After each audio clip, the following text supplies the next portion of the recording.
Archbishop Renison was a prominent figure in the establishment of the Anglican Church throughout Canada.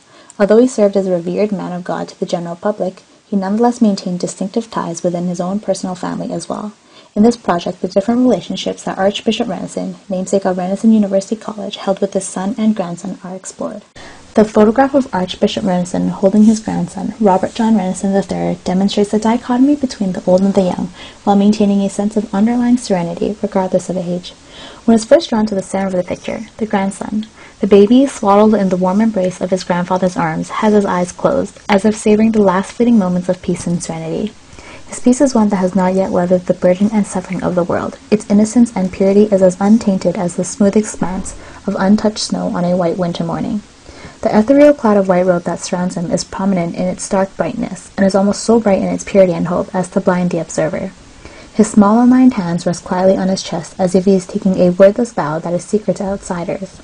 Another pair of hands, these, many times larger and wrinkled, lie beside that of the baby's. Old, roughened, and spotted with age as they may be, these hands are symbolic of the wise and gentle man to whom they belong.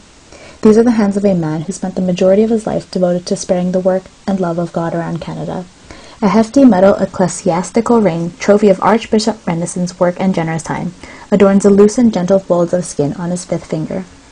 It is a testament to his unbending and unrelenting devotion to his church. The intricate dark-colored detailing adorning the ring contrasts with the white pristine cloth worn by the aged archbishop. The same white cloth, worn on the strong arms of the archbishop, cradles his grandson, their billowing layers adding to the cloud of purity and innocence encircling the child.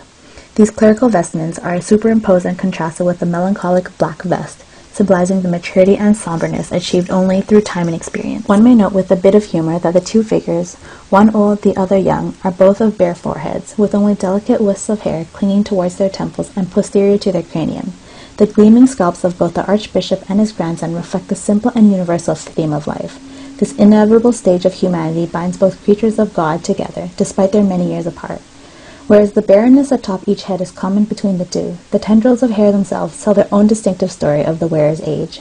The archbishop's hair possesses a roughened quality, like tough and brittle bark of a tree between the turn of fall to winter. The downy hair of the baby, however, looks soft and silky, as if it were newly sown grass with delicate tips eagerly reaching to greet the world around them. They signify the ushering in of life, a new beginning.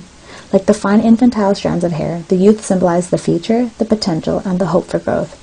The baby has not yet awoken from his slumber to the earthly realm and is unaware of his grandfather's gaze of unconditional love. Looking down upon his precious, innocent grandchild, all he sees and feels is pride and joy. Lastly, one's attention wanders to the backdrop of the picture. Although partially concealed by the archbishop and his grandchild, the marble statues nonetheless impose a regal and stately setting. The top right-hand corner of the photograph depicts an unknown figure, clothed in voluminous robes. Despite being made from an unyielding solid material, each groove and bulge of the figure is meticulously placed and laboriously carved to resemble the luxurious clothing of the figurines. Unassumingly, these figures perched on the archbishop's shoulder resemble angels that are always watching over the good and the bad, the young and the old. This photograph of Archbishop John Renison and his son, Colonel George Renison, depicts a dynamic father-son relationship. The viewer is first drawn to the piercing, steely gaze of the colonel, and although it is not represented here in high resolution, his icy eyes still maintain their effect.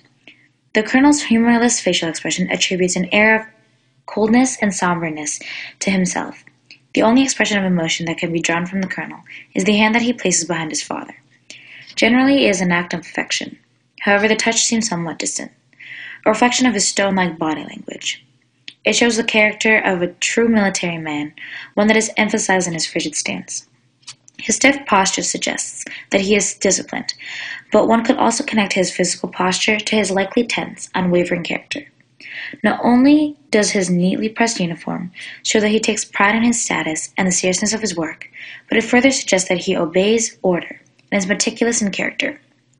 Next, the viewer observes the archbishop sitting on the chair, his relaxed posture emulating the fact that he is approachable and ready to listen. There is an aged aura around him. Perhaps it's the chair he sits. The archbishop leaning against both armrests in a hunched position, not seeming to have enough energy to straighten his posture.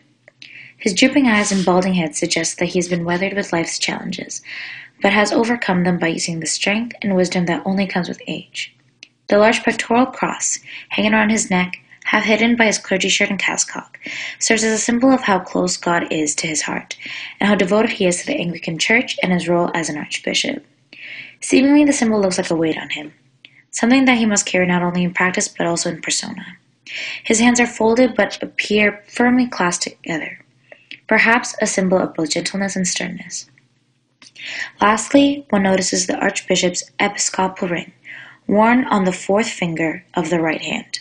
The brilliant gold ring, with an imprinted crest or coat of arms on it, symbolizes Archbishop Renison's faithfulness to God and the people.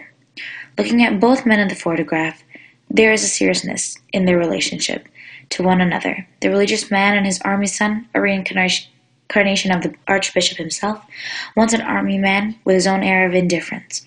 The Bishop Renison is now sitting in his father's position, as an archbishop and moreover a father whose age and experience is in juxtaposition to his son, a young army man, a colonel. It references the same underlying dichotomy, again, between two generations, as in the first photo. The two photographs of Archbishop Renison with his son and grandson taken at milestones during his personal life provide the viewer with a small glimpse of a great man behind his illustrious career. Even though simple black and white pictures, one can clearly observe the gentleness and warmth in his mannerisms, as well as the underlying theme of religion and his relationship with his family members.